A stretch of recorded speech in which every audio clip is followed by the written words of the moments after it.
All Oh, yours. I got to, there we go.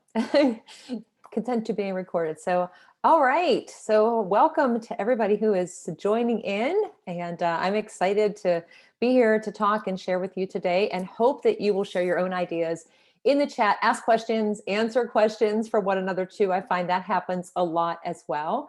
And if at any point you have questions for me, whether now, put them in the chat, or don't hesitate to reach out to me either on Twitter or Instagram. My email, I'm pretty consistent across all social media platforms and everything. It's rdene915, and I'd be happy to share any resources that I have, give you some connections if I can. I'm not an expert, but there are a lot of things that I've tried in my classroom, especially in this past year. And so I'm looking forward to sharing some of those with you. And so the title of the session came from a book that I had written for ISTE that came out about a year ago. And it ties into, preparing the students, which I'll tell you a little bit of how I got to that point in a little bit, but preparing them for the future, for now. What are the skills that they need? It all comes back into social emotional learning skills too, which is what this will focus on. And so I will share some of the methods, some of the tools, some ideas, some examples, anything that I can with you, so that whenever we're finished here today, that you have some new ideas to explore. And I'd rather you have like a nice list of ideas that you can go back and sort through, than to only, have a few and then feel like you didn't get anything out of it. And so I will share a lot with you. And I will tell you also that I will put into the chat a Google document, which I've decided that out of all of the conferences and presentations that we go to, there are so many presentations, and I know myself going back through all of the slides, it doesn't happen.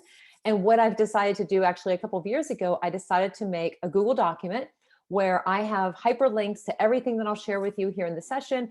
I have some screenshots, I have some additional resources. If there's like a promo code or anything to share with you that you see, don't worry about trying to write it all down. I have it in the document, and I'll share that with you, so that all you have to do is click and you can go directly to that site. So anyway, we will get started, and I thank you for joining in. I'll just tell you a little bit about myself so that you know where my experience is coming from with what I'll share with you here today.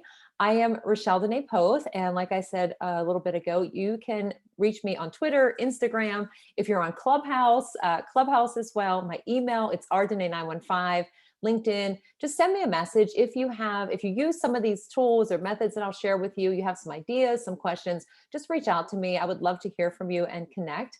And my experience, I am a classroom teacher full-time. I teach Spanish and STEAM. My STEAM course is for 8th graders, and it's on emerging technologies. And so I get to teach them about a lot of different things. We start with looking at technology, we look at digital citizenship, and then the bulk of our year is actually spent with emerging technologies like augmented virtual reality, artificial intelligence. But then there are certain themes that we kind of work with throughout the year and use a lot of these different methods and tools that I'll be sharing with you here today. But I love that class because I think back to how different things were when I was in 8th grade compared to now. So it's a lot of fun to have those conversations with my students in that course. And then Spanish I've taught, also French. I'm also a consultant and an attorney. I have always loved school and learning, and keep pretty active in some different learning communities. Thankfully, I became more connected in the past probably 5 or 6 years. I spent many of my first years of teaching just kind of keeping myself isolated, not reaching out and connecting into different networks. And I know I missed a ton of opportunities for myself, but more importantly, the number of opportunities I miss out on providing for my students is why I've spent like the last couple of years really trying a lot of ideas with them, encouraging them to do presentations with me at conferences, writing and blogging. I've written a couple of books in the last couple of years, sharing a lot of what we have done in my classroom. And so that is just a little bit about me and where I've kind of come from to get to this point, for where I've made some changes in my classroom. So today I'll share with you how to go about bringing, some different learning experiences into your classrooms, whether you are in person, fully virtual, hybrid, high flex, whatever you might be experiencing. I know it has been a very challenging year. And one thing people tend to think is that even if we know a lot about technology, people who have experience bringing all these different digital tools in the classroom, a year ago, like that really didn't matter, because we all had to shift so quickly from, hey, we're all in person in class, we have all these activities that we do, to we're not together. And how do we build relationships? How do we get to know our students? How do we provide for them for their social emotional learning, and so much more? And so in the past year, I've really taken a closer look at the types of activities I'm creating, the different digital tools that are out there that help me to facilitate a lot of those learning experiences for my students and to do more. And one big thing for me is, as a language teacher primarily, because I only have the one course in STEAM, I realized, and I've known this for years, that not many of my students will eventually go on to study in major or minor in Spanish or become Spanish teachers, even though I tell them we definitely need some. So I realized that I need to, beyond just teaching them the content, what else can I do in my classroom that will prepare them for whenever they leave school in the future? What can I do besides here's the Spanish and teach the way that I had been teaching for years? And so I started to ask myself some questions like, what can I do differently in my classroom? I was standing in the front teaching students all in rows. I was making all the decisions. They were all getting the same assignments, the same projects for years. I had student engagement that was like totally dropping off, which I didn't totally understand what student engagement was. So it really forced me to take a good close look at my classroom. And it started with the students. The picture that's on the bottom left is actually a group of students. They were all seniors in that picture, who for about 4, and in 2 of their cases, 5 years, went with me to different conferences locally and did presentations about some of the tools we were using in our Spanish classes. And they shared with other students and with other teachers. And from the time that they started, were even in class, them and their classmates were, I don't want to speak in front of my classmates. Can I just do the presentation with you? I don't want to work with this other person, and a variety of those that we always hear. I started to build in these different opportunities. And from those opportunities, they became more confident and excited about learning. They were more engaged in learning, and just took that role from learning in the classroom to leading in and out of the classroom, and doing more from simply like consuming everything that I was sharing with them to being the creators. And I realized that even though I teach Spanish, like I have this opportunity to do a lot more. It just comes down to, what are the ways I'm going to decide to do this? Can I use different methods? Are there different digital tools out there? So these are some of the questions that I continue to ask myself. And it focused on social emotional learning.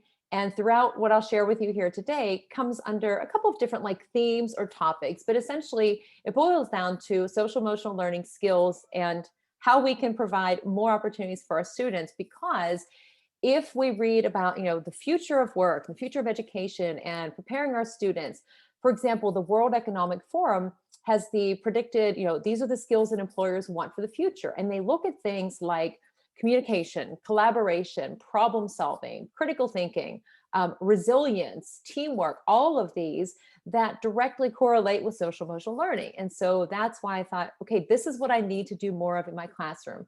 And so I'll share with you some ideas for promoting those collaborations, for helping students to feel more connected with each other, to be more connected with us, which in the past school year, especially at the end of last school year, we all noticed there was this big need for promoting, how do we help students to build these SEL skills? And that has become even more of a focus in this school year. How we can look at different strategies to help students become better at communicating, not just with each other in the classroom, but as we've all learned, working virtually, and then just building global, or I could say it, global connections, and helping students, especially for me as a language teacher. I wanted them to know more than just like what we're doing in our classroom. Like, what is it like for students who live in Argentina, for example, which I'll share with you some of the things that we did in my class. So that is what it will boil down to today. And again, if you're just joining in, I would love to know where you're joining from, what your role is, if you have any questions, ideas that you want to share, and just let me know at any point you have questions. Feel free to unmute and ask, or type them in the chat, and I'll make sure that we have time for those. So the first thing, there are many things I've been wrong about in my career of teaching, and I have been teaching for many years. I feel like I have 2 answers to that. My first answer is when I really started teaching at my school, which was in 1998, but then I did go to law school while teaching, and I attended in Pittsburgh, we have a school, you can go in the evening for 4 years to 4 nights a week. And that I graduated in 2006. And I feel like, and I've said this many times, I feel that had it not been for my experience in law school, with being a student again, with working through challenges, with balancing a schedule, with setting goals, with seeing a different teacher-student relationship and mentoring, I don't believe that I would still be teaching. And I feel like it was after that point that I really started teaching, that I was really engaged in what I was doing and working to become a better teacher. And so that's why I always say, well, I've been teaching for a while, because I feel like there are two different parts of my career. So many things along the way I've been wrong about. One of them was social emotional learning. A couple of years ago, somebody had asked me about this, and I thought, wow, I'm not doing anything for this in my classroom. But once I realized that I did already have some activities in place where students were working together, and I had some different tools that we were using, they were collaborating, I realized that I was doing things in my classroom. I just needed to be doing more. So to find out more, I went to castle.org, which is the Collaborative for Academic and Social and Emotional Learning site. And it has tons of resources for educators, for parents. There's lots of things that you can find there. And that's where I started. This graphic is one that a friend made actually for my book with ISTE. And it helps me it helped me at the time to remember what those 5 competencies are. And then I think about, how can I work with that in my classroom? What are some activities, especially in like my school? We started the first 9 weeks fully virtual. We have been hybrid up until this past Tuesday. Students had a choice to either come back in full time 5 days a week, or to stay virtual for the last 9 weeks. And so it's been another shift. But in that time, finding ways to do all of these things, like help students with their self-awareness, with their self-management, to build those relationships, especially at the beginning of the school year when we don't necessarily know our students, for students to get to know each other. Also responsible decision making, and then that social awareness, which for me as a language teacher, we did project-based learning. We connected with students in Argentina and Spain.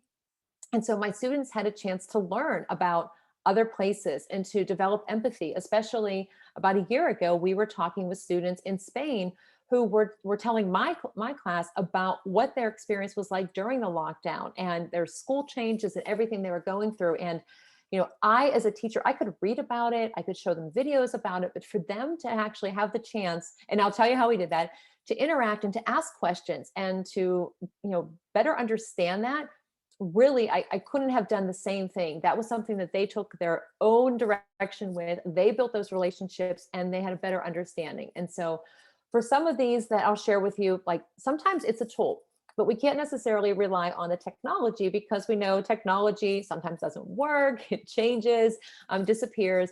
So we need to have a variety of tools and options that we can use in the event, especially in this past year, if we have to close again and have fully virtual or transition back and forth. And I think the best thing for us, one, is we need to keep taking different risks and trying new ideas in our classroom.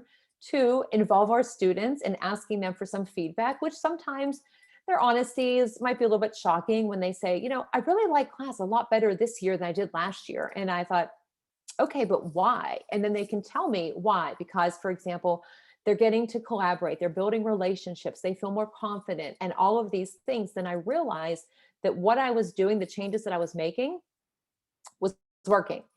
And I didn't get all the credit for that because I just started it. And then they had to kind of work around everything on their own. And so having some different tools, which some of these on the screen, and I may not get to all of them because I'll be watching the time, of course, but I will have links to them in that document that I mentioned. And so if you're not familiar with them, if you have questions, don't hesitate to send me a message.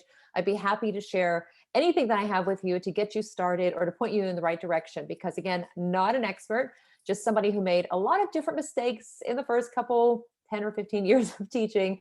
And I've been trying to do things a lot differently since then. So first, I would love to tell you about how I started to get away from me deciding, okay, here's the project, here's what we're doing for class. I make all the decisions, and have students instead take the lead and become the creators. And what a difference that made. Now, at first, for anybody, it's uncomfortable, because for me, for many years of teaching and all of my years as a student, what I saw was that the teacher made the decisions. The teacher was the one creating everything, leading the lessons, and students weren't really involved. And in my classroom, I was always afraid if students were out of their seats or if the noise was too loud because they were working with a partner. And so I kind of stayed away from that for a long time. I always felt like I had to create everything, but it took a couple of times where students actually ended up doing some things on their own without necessarily asking. that pushed me to think a little bit differently about it. And so when I do anything in my classroom now, I think, how can I connect them with something that is applicable that they might encounter in the real world? How can I give them more choice? Which for years, like I said, I was giving, here's your project. This is the way you have to do it. It's on this poster board. And then help them to become more confident, even though I myself, for a while, even now in professional development at school with my own colleagues, I don't always want to speak out or be the voice for the table. I would say, you know what, I'm good. Anybody else do that? And I didn't understand why my students didn't want to speak in front of their classmates, because I said, but you're friends, you're in the same class together. And it wasn't until I put myself in that same position and realized I'm asking them to do something that I'm not willing to necessarily do myself, that I realized I needed to provide more opportunities for them to build their confidence. And in doing that, I needed to be willing to do it myself and put myself out there. Hence the reason we started to go to some different technology conferences. So the first big change that I did in my classroom, granted now, if you are in hybrid or fully virtual, learning stations, station rotations are a little bit trickier, but they can be done. I am not the expert. Catlin Tucker, I highly recommend the book Blended Learning in Action, and also her site, which is listed there. She has a podcast, and she even had some more recent blogs where she talked about how you can use learning stations in hybrid or fully virtual learning environments. And the reason that I did this was because, and I'll show you a picture at the end of what my classroom looked like. Now, since we're back in person and with our restrictions, the desks aren't really like I would like them to be, because what you see in the picture, I loved that experience for my students, for myself, but now we can't totally do that. So we have to be a little bit creative and flexible. But with learning stations, the benefits of them, and this is when students came back and said, yeah, I really like class more. One morning in September, I looked at my room and I had like 25 desks lined up in rows. The only way I could interact with students was if I walked the whole way around the room. If they had questions from the back of the room to me, they couldn't, I wasn't accessible.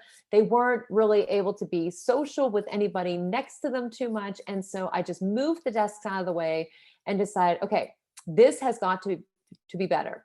I really didn't have any idea what I was doing. So I just tried a bunch of different things. My students came in and they said, what is going on with the room? And I said, well, I was just tired of all of the rows and you not being able to interact with each other.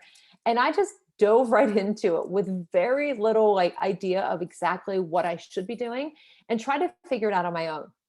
And it went pretty well for like diving into it just that morning. And the students were great, because often what I would do, and I have Catlin's references here, is I would have maybe 4, maybe 5 stations, and I would have some hands-on. I would have cards. I would give different materials like papers and pens and markers and Post-its, you name it. In one station, another station, I might have a game of Kahoot. Another one might be an activity in their book or a paper or something that I created. And sometimes I had dry erase boards. So there were different hands-on, manipulative, some were digital tools. And then I randomly put them into groups. And what happened was, it was a little bit noisy at first. The timing was a little bit off, but I noticed for me that I was able to interact with every single student every single day. And I was exhausted. I was doing tons of laps in my room, but I could move in and around my room. And if one student needed me, I could be there really quickly. But after a short period of time, they really didn't need me, because they started to help one another. They started to build those relationships. They started to ask questions. They became self-aware. They were helping each other. They were collaborating. There was definitely teamwork, lots of problem solving. So all of these social emotional learning skills, which at the time I wasn't really focused on. I was just focused on the fact that student engagement was down, that the way that I had been teaching, I just felt like I needed to change, that the students weren't connecting, the relationships didn't seem like, not that they can be positive all the time, but I needed to provide more opportunities for them to work together. And so that's what I went with. And it was after this experience where students were saying, I really like class better this year, because I can work with my classmates. I have classmates that can explain something to me. You are more accessible to me. We move around, we do different things. It's a different pace. And so I thought, that's making a really big difference. And so I definitely recommend trying it. Now, in the virtual space, like I said, I'm not the expert. Catlin Tucker has a lot of information on this. And I even told her that in a podcast around this time last year. I said, I got to tell you, I really had no idea what I was doing with learning stations, but thankfully I read your book and I looked at your blog. and I figured it out, but which is why my motto is always like learning as I go. But the kids come up with really great ideas, and the benefits were that they were building those social emotional learning skills. They were having fun in the process, of course, which is not a bad thing. And I really felt like I was reaching every single student every single day. Virtually, we can use some different tools. Anybody that's familiar with whiteboard chat or something like Padlet, where you can just post, or just even using breakout rooms. I used breakout rooms and Google Jamboard and gave students some different tasks. I had the Jamboard set up, and then I just popped in between the rooms. And it's not the same as being together in person, but the benefit is that you can at least, if the cameras are on, see each other, you can hear each other's voices. And so that definitely adds value to it. So learning stations, I always put this first because that was where I really noticed and I identified like, oh, I am doing something to help students build like social emotional learning skills, but also to help prepare them for the future with this teamwork and this problem solving, and like giving them a bunch of materials and saying, come up with a way to practice or create your own game. So stations are fun to do when we can do them in that space, but there are ways to kind of work around that. Another thing that I think is pretty helpful, and this is something else I did not know a lot about, but I went to the site and you can see the 3 authors of the HyperDoc handbook on there. And I have the video playing in the background, but HyperDocs, for anybody that has ever used these, especially if you are asynchronous. For me as a language teacher teaching Spanish, in all of the years I've been at my school, we have not had a Spanish speaking substitute. And so if I've had to be out of my classroom, and sometimes I've had to be out for 4 days, I don't want to just give them a ton of the same work. So that's when I used HyperDocs, and I was able to give them that chance to kind of, set their own goals, monitor the work that they were doing, have more choice, also to be more creative because of what their end product was at the end, if they want to kind of extend their learning, for example. But with a lot of these ideas, the nice thing for us as educators is, well, we don't have a ton of extra time, but we have so many resources. And with all of these links and websites, like if you go to the HyperDoc site, there are tons of templates already available that all you need to do is just change to make it, relevant to the grade level or content area that you're teaching. But what I like about HyperDocs is that it doesn't matter if you're in person, fully virtual, or hybrid.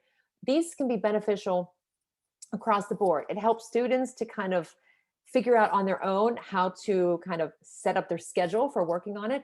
Although I did find too that for some students, it's stressful because having that independence to kind of set their own goals for what to work on and when to complete it, they sometimes still need that structure to get started. And so that's one thing that I learned from the feedback from my students from last year.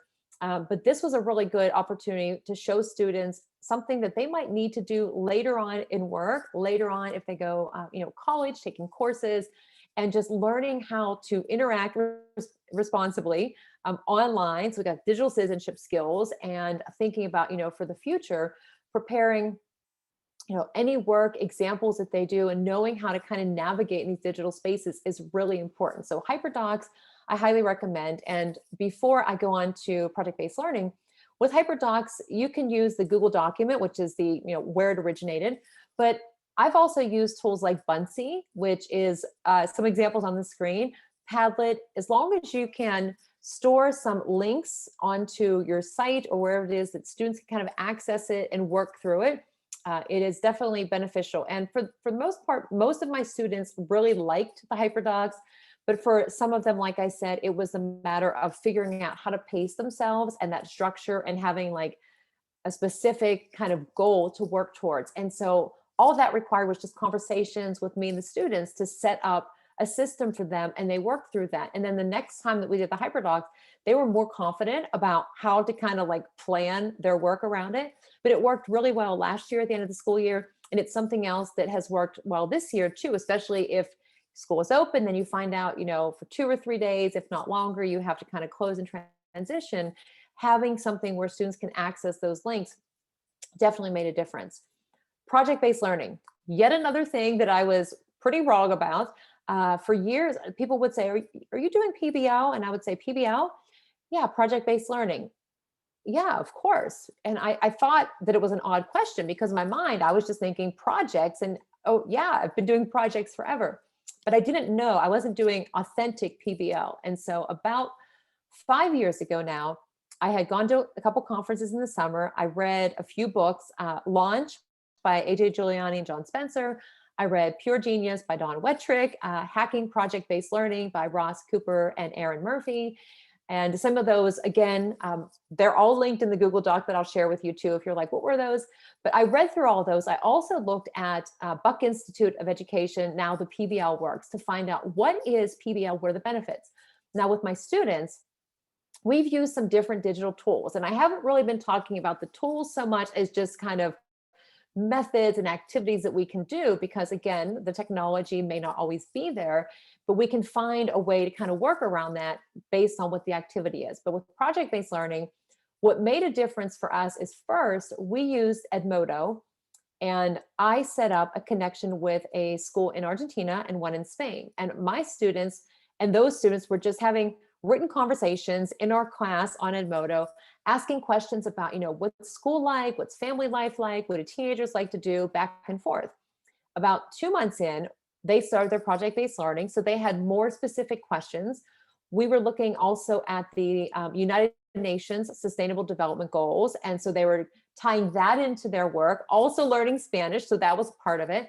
But I really wanted them to learn more than just like, here's the vocabulary. I wanted them to develop this understanding of like where the language is spoken, what is life like for students that are their same age in these different places, and to look at the bigger picture, like outside of our school community. And so tying all these together through project-based learning made a huge difference. I mean, for me, it was unbelievable because I learned so much from them, but for the students as well. And we just added on different components throughout the year. So we had Edmodo. They were digital citizenship skills, building the relationships, understanding that global awareness. And then we added on Flipgrid, which you can see the screenshot. So seeing each other, recording videos, and being able to ask questions. They were very curious about the uniforms. So look at the school, why students were like in Argentina, they drink mate. So the students had a big thermos. And having those conversations, which were really authentic, and building relationships with those students in Argentina and Spain, and also becoming socially aware. And they were developing some empathy because they were hearing these stories, in particular from last year with the students in Spain. And even though, like I said, I could tell them about what was happening in these different places, or we could see videos, we could read articles, to have those one-on-one conversations in these safe spaces that we set up, it let them kind of like lead their own learning. And in the process, the students came back, they were excited about what they were learning for their project-based learning experience. They couldn't believe that they were connecting with students from different parts of the world and able to do so quickly through some of these tools. But they also said that they stopped caring about the grades and the points. They only cared about what was next in their learning, like where could they go with whatever it was that they were focused on. And some of them, like the one example, my one student did a presentation about tolerance, and she made a Padlet. She recorded short videos of her like thinking through the process so she could go back and reflect on it. And then she shared that with the classmates. And I thought, that's pretty awesome that she decided to take this tool, and it makes her vulnerable in a sense that she's recording her thoughts and sharing that. But she wanted everybody to understand like how she worked through it, what the challenges were. She wanted to reflect on it as to her own growth. And then she was able to kind of, more self-awareness, because she could see where she started, where she came from. And then with the feedback from her classmates, she was able to get some new ideas of where to take it next. And I just thought, wow, like I had no idea when we started with PBL that all of these would be like extras in it. I just thought it was a great way to help them learn more about the places that, where Spanish is spoken, but they took it all in their own direction and became, really became leaders in the classroom. They were working together and forming these relationships, not just with their own classmates in our community, but with students in Argentina and Spain, and also learning from the teachers in those countries too. So when it comes to, learning anywhere, as I like to call it, and preparing students for the future, and now, because we all had to learn how to interact online, people are working remotely, teaching remotely, everything. So our students have been building these skills for the past year. But with opportunities like this, we bring in so many more possibilities for them to develop those essential skills for the future. We got the teamwork. I had students pairing up because instead of like project-based learning, they were doing like challenge-based, problem-based learning. identifying issues in some different Spanish speaking countries and working with their classmates to try and come up with like, how do we solve this problem? This is a huge problem for somebody. So what can we do? And trying to kind of work through that together. So that is another big thing that I was really wrong about. Now, when it comes to social emotional learning skills and preparing for the future, like the teamwork, the creativity, the collaboration, the communication, there are lots of things that we can do. And I've been sharing just some ideas so far, the learning stations, the hyperdocs, project-based learning, scavenger hunts, lots of possibilities for doing these. You can come up with one really quickly if like on a Friday afternoon, you're thinking about more movement, if you're fully virtual, especially. I've done scavenger hunts using an app called Goose Chase. But what's nice about this, and there's other tools like Wakelet is one that my friend Laura Steinbrink created a scavenger hunt with for her English class, and also Flipgrid, if you've ever done or heard of a flip hunt. I would definitely recommend checking that out. But the thing about the first time I did a flip hunt was at a conference about 2 years ago, and I was with 3 other people who I didn't know. And during that time that we worked on that together, we got to learn about each other. We all came from different states and or countries, different roles in education. And we had to work through like the different challenges, way to figure out how to like do some of these things like creatively. And so it was a good opportunity for us as educators, but it's an equally good opportunity for our students to have that chance to kind of work together. And you can use all of these ideas with any grade level and content area that you're teaching. And there are like all of these other benefits. Like I said, I didn't realize when I was doing some of these that I was promoting the development of SEL. But now that I've had a chance to kind of learn about it more and see it in action, I've been more intentional about making sure I provide those opportunities, but also involving myself in learning more about them too, and getting the feedback from the students and seeing what the benefits are. So these are some ideas that don't take a ton of time. And here's just some screen images here, or screenshots, I should say, using Goose Chase. Now, my students at the end of our school years, students need to take final exams, and student engagement was down. They had standardized tests. There were, spring sports, musicals, you name it, all of these things going on. Everybody was waiting for the end of the year. And this actually happened the first time about 4 years ago. And I thought, we have to review everything for final exams. So I made Goose Chase, our scavenger hunt at the time, and students worked on teams. I set up the missions relevant to each level's vocab and verb tenses. And so then they had to go around the school. Granted, this is pre-pandemic, but they worked together, they reviewed the material, and they were more active. The student engagement went up. It was a fun experience. And I thought that is something I definitely need to do more of. And it didn't take a ton of time, because if you use something like Goose Chase, there are missions in there. Now they're in English. So if you teach a language, for example, or whatever your content is, you might have to change it. Also a great activity if you're a tech coach, administrator, to get your teachers involved in it as well. But it's something that we can do from wherever we are. And it doesn't have to be Goose Chase. It could be the Wakelet. It could be Flipgrid, which is free. Another choice I did randomly using Padlet on a Friday. And Jamboard is a place you can do this as well. You could post a list of activities and have students go and post pictures or whatever it is and do a really quick scavenger hunt, whether they're working together as a team, if you're meeting virtually, using the breakout rooms for them to kind of work together and post something, but a lot of possibilities with it. And when the technology fails, of course, we could always go back to the paper. But a friend of mine made a scavenger hunt a few years ago. And I said, oh, did you use an app for that? And she said, is there an app? And I thought to myself, there's probably an app. So I Googled it. And that's when I found Goose Chase. But I didn't tell her, because she had already spent like a good 10 or 12 hours making up a scavenger hunt using paper. And I really didn't want her to know at that point. But it gave me the good idea to use that in my classroom. Okay, so those are some kind of like active learning, teamwork, collaborating, kind of things that we can do in any area and get started with fairly quickly. The next area that's really important all of the time is fostering connections and creativity. Now, people will often say, what's your favorite tool? And it's hard to pick one. Anytime you're asked to pick just one, it's really difficult. But depending on what people's purpose is, my most frequent answer for my favorite tool is Buncee.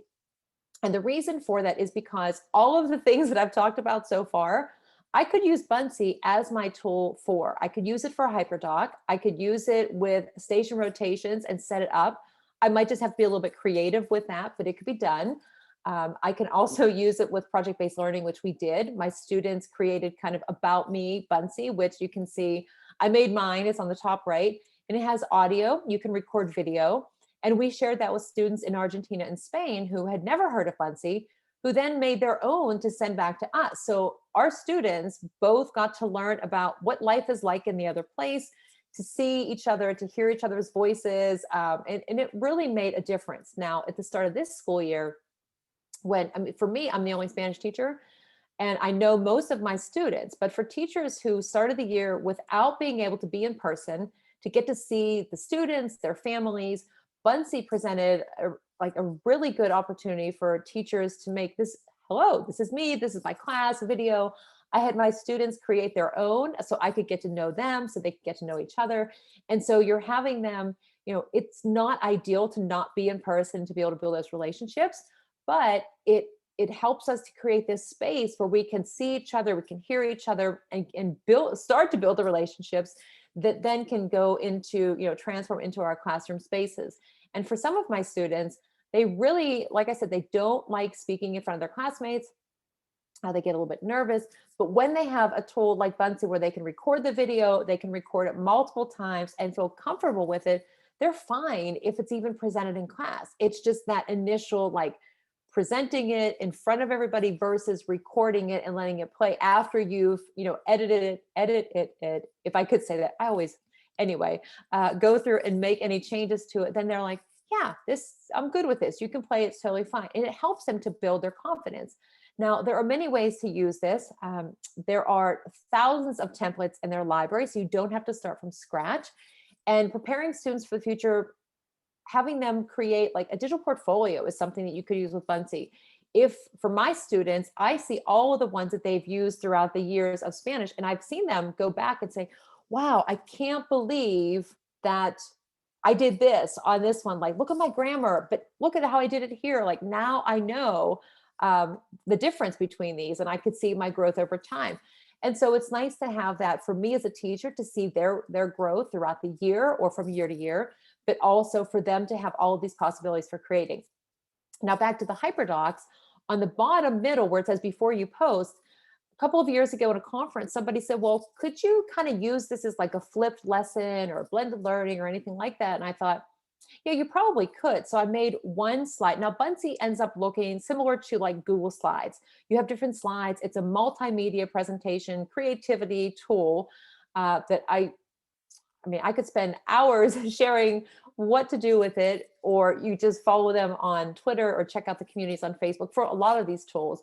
But I thought, yeah, I bet I could. So if you can see, I had students in my 8th grade STEAM course, and this was kind of like a hyperdoc in a way too, because I had the links, but they had a step to post on a Padlet. I embedded a video, which was right from within Buncee, and all of those permissions automatically come in if you get something from within Buncee. And then I had an open-ended response for them. Then I wanted them to create their own Buncee for digital citizenship. And then I had a Flipgrid that I wanted them to respond to. So all they needed was that one Buncee, and then they just went through each of those steps and I could access it.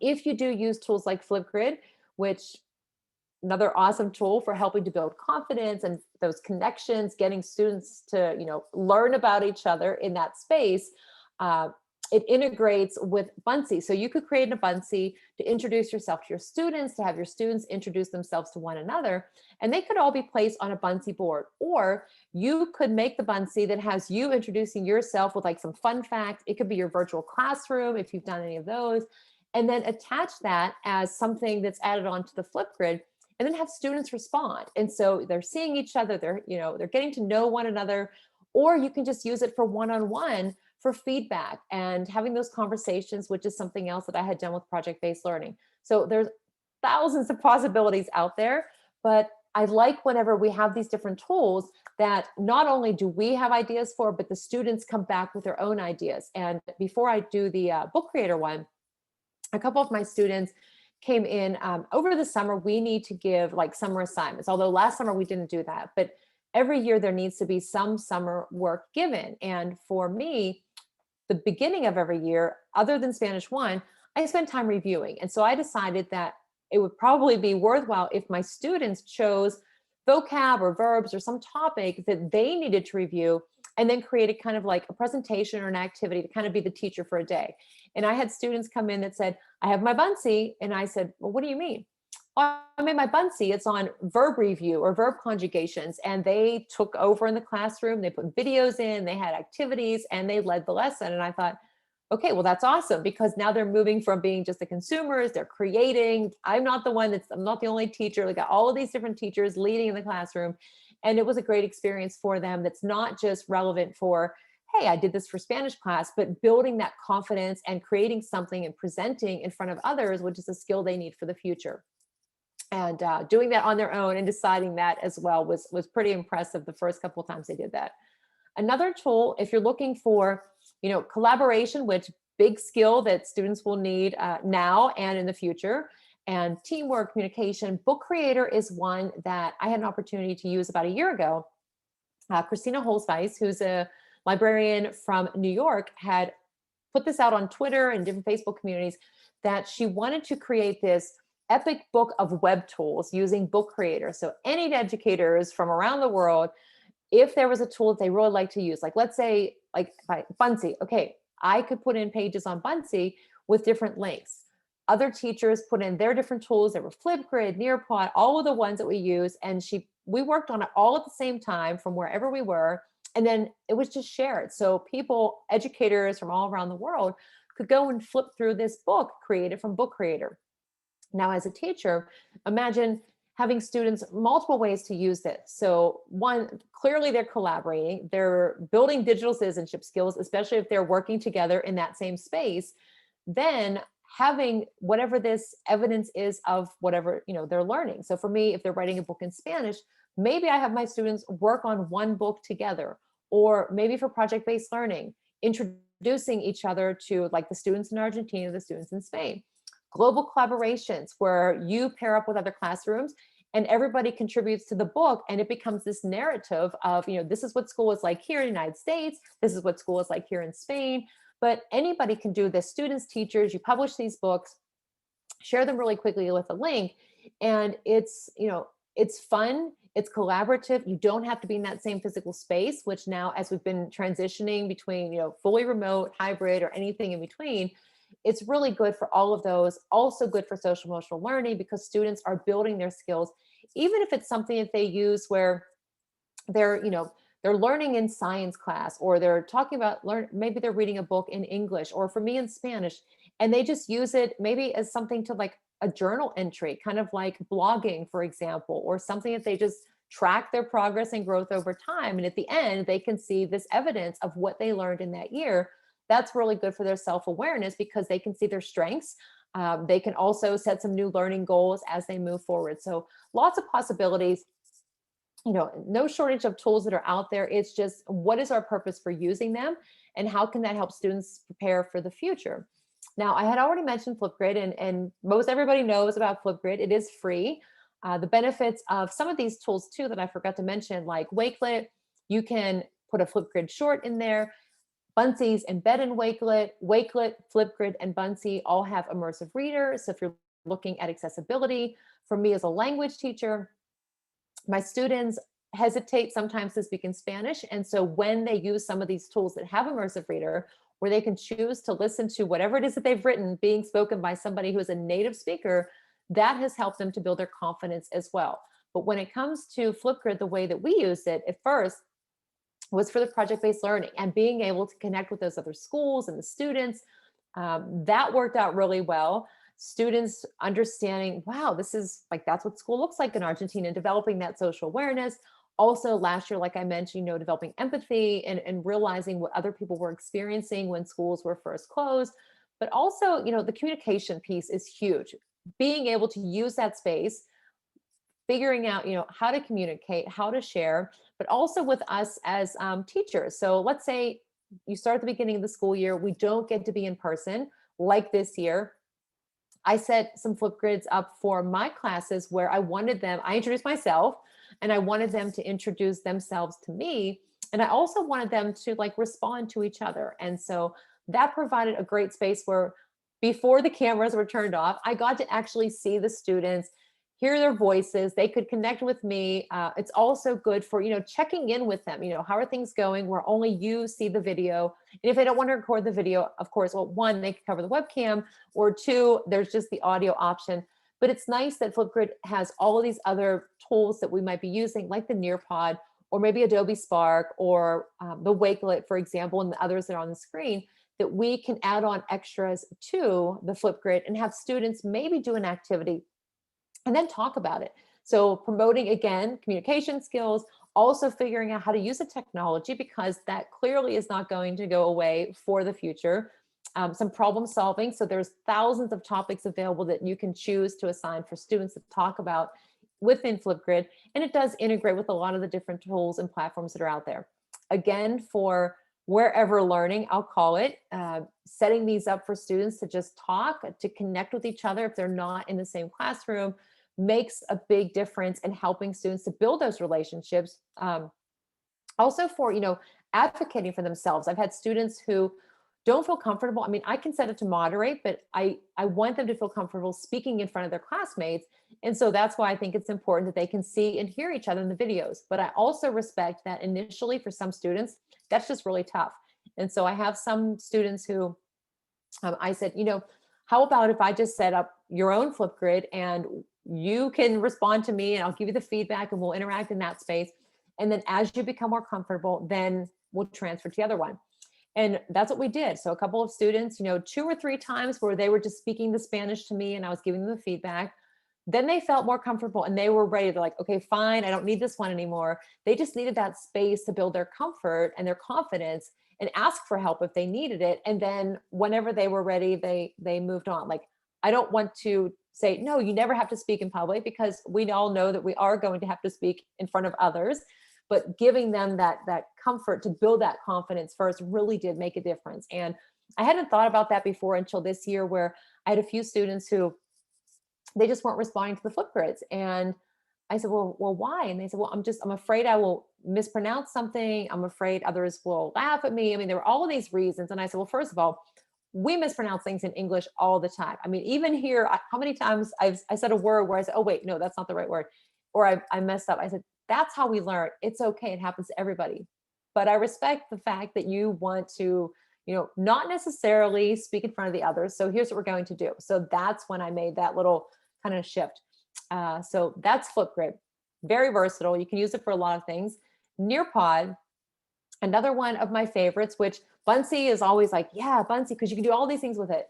Now, Nearpod, what I like about it is that it has a virtual reality. So students, we can't really take field trips, or how many times you might have said, oh, just imagine what it's like if you go to this place, or career explorations or college visits is something else too, where, with travel, especially in the past year, students, families may not necessarily be able to travel to these different colleges. And so what do you do? Well, Nearpod I actually had students ask me if I could assign them one of the college visits as homework because they wanted to go and explore in VR. And I thought, well, yeah, I can do that. That's pretty cool. But what I liked about Nearpod is that you have all these different possibilities for interactive lessons. You can set them up as student paced. You can also do a live lesson. It's great for if you have students, like for me, teaching students in person and students at home at the same time, but also Wednesdays were asynchronous days. Having this where I can actually, even though I can't see the students, I know that they're engaged in doing the activities. I can see their responses. I can give them feedback. I can have that connection with them, but they also are able to build their self-awareness and see, yeah, this is an area I need to work on, or, I'm not real sure about this, so maybe I should ask for some help, for example. Also helps with communicating, collaborating, because they're responding if you use one of the features like the collaborate board, which you see on the bottom left. We use this in project-based learning. My students in Spanish 4 said, hey, it'd be really cool if the students in Argentina came to Pittsburgh. And I said, yeah, that would be. And they said, and it'd be awesome if we go to Argentina. And I said, well, let's see here. Could they come to Pittsburgh? So what we did, and this was great for collaborating. This was also really good for preparing. There were juniors and a few seniors, for the future of collaborating together on something like Google Slides, where you're not in the same space. Or how many times we've had group projects where you're like, when are we going to meet? And you're like balancing schedules, knowing how to work when we're not like in sync, we need to help students figure out how to do that, because that's what we're experiencing as well. So the students work together on Google Slides. They put information about, like, here's what you can do in Pittsburgh, here's some pictures. Then we pushed it into using my Nearpod account. Then they added in like trips to different famous locations in Pittsburgh, VR tours. And so then they sent it to the students in Argentina, who basically felt like they came to Pittsburgh because they had these VR trips. They also answer questions like polls. And then they made one for us. They had never heard of Bunsey. They made the Bunseys. They never heard of Nearpod. They made the Nearpod lesson and sent it back to my students. And I was like, wow, okay. So anyway, that was a pretty good experience for them. And so for anybody who hasn't used Nearpod, and I know we're almost out of time here, and so there are so many things, I recommend you check it out. And again, I have everything in the Google document that I will share with you. But I did want to, and I am going to really quickly skip here to. While you're skipping, I'm just going to slip in and Okay. remark, if folks could go ahead and be sure and fill out the evaluations on the schedule page, we'd really appreciate that. Oh, there was a question in the, do you have a good digital learning self-assessment that you use? That was one of the questions in the chat. I have to think on that one. So whoever sent that, if you send me a direct message on Twitter or an email, I will follow up with you, because on the spot right now, I have to think. And yeah, that would be the best way. And I will make sure that I get something for them. And I will wrap up. So my room, once I got out of the way, and I might have skipped, that's what it looked like. It doesn't show you. I was like, this isn't working. It's very colorful. I got out of the way. And so the students were collaborating, communicating, they were leading, they were more confident. They were pushing me out of the way even, which I didn't know how I felt about that, but they were building these skills that they need for the future. And so, like I said, I shared a lot of tools. There are a lot that I skipped because of the time, but they are all in the Google document. I'm going to type that link into the chat right now for you. And please, by all means, contact me if you have any questions or things to share, something that you did. There's never enough time. And I try to pace it so that, let's see, hopefully that actually goes in and works. But my contact information is on there. And when you open that link, you should get to a Google page that says Poth resources. And it has all the links of the activities I talked about. It has some screenshots. It has project-based learning, articles, the books I referred to a little bit earlier, has some screenshot images that you may have seen in the presentation if you wanted a closer look at those, and some other links that are helpful for SEL, for example. Yeah, pretty much everything that you saw in there. It's just, you don't need the like 45 long slide. And these are all hyperlinked with different codes too. So hopefully if somebody checked that, sometimes it doesn't necessarily work. It did work. All right, awesome. And then I can post the long link in there too, as well. And if you're part of the Discord, actually, you could share that in there, the slide decks and other resources. Okay. If not, I can copy it and grab it and do that for you. Okay. Oh, somebody here. Brianna beat me to it. Thank you for doing that. Yeah. So thanks everybody for joining in, and would love to connect. So hope you have a great rest of the conference. I have another session a little bit later, so get ready for that one too. Awesome. Well, we do need to go ahead and wrap it up so folks can get to the 2 o'clock Mountain Time sessions. Yeah, right. 1 o'clock Pacific. What are we looking at? We're looking at coming up at 4 o'clock Eastern. Am I right? Yes. Yeah. I had to think. Like, I have to think about time zones, but I'm getting used to it after 3 days of a nationwide and actually international conference. We had somebody ask me what the time zone was in Nigeria, and I had to Google. Oh my gosh. All right. I'm stopping the recording.